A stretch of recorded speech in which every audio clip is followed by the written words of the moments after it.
মায়ের হাতের রান্না চ্যানেলে তোমাদের সবাইকে স্বাগত। বৈশাখের হরেক রকম বাঙালি পদ সিরিজে এটা প্রথম ভিডিও। আজকে তোমাদের জন্য নিয়ে এসেছি মলা মাছের চচ্চড়ি। খুব ইয়াম্মি একটা রেসিপি। নববর্ষের দিন গরম গরম ভাতের সাথে খেতে জাস্ট দারুণ লাগবে। তার সাথেও আছে আরো অনেক পদ। পুরো সিরিজটা দেখতে কিন্তু অবশ্যই লাইক, ফলো অ্যান্ড সাবস্ক্রাইব করতে ভুলো না। প্রথমেই এই রান্নার জন্য লাগছে মলা মাছ, লাগছে আলু, বেগুন, ডাঁটা একদম চচ্চড়ির মতো করে কেটে নিয়েছি। তার মধ্যে মা ১ চামচ হলুদ, ১ চামচ মরিচ, ১ চামচ ধনিয়া গুঁড়ো দিয়ে তার সাথে মলা মাছ দিয়ে খুব সুন্দর করে মাখিয়ে নেবে।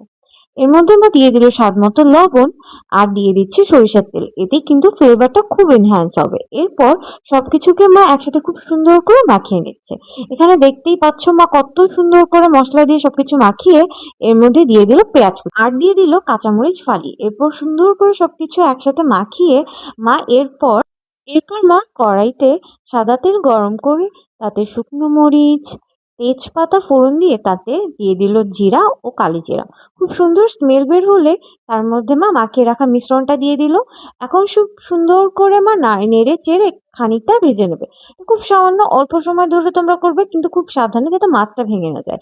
এরপরে মা ১ কাপ গরম জল দিয়ে দিয়েছে।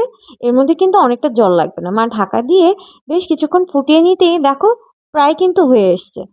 যখন ঝোলটা একটু টেনে যাবে সে পর্যায়ে মা এর মধ্যে বাকি জিনিসগুলো অ্যাড করে দেবে।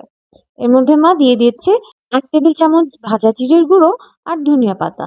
ব্যাস, আমাদের রান্নাটা কিন্তু একদম কমপ্লিট।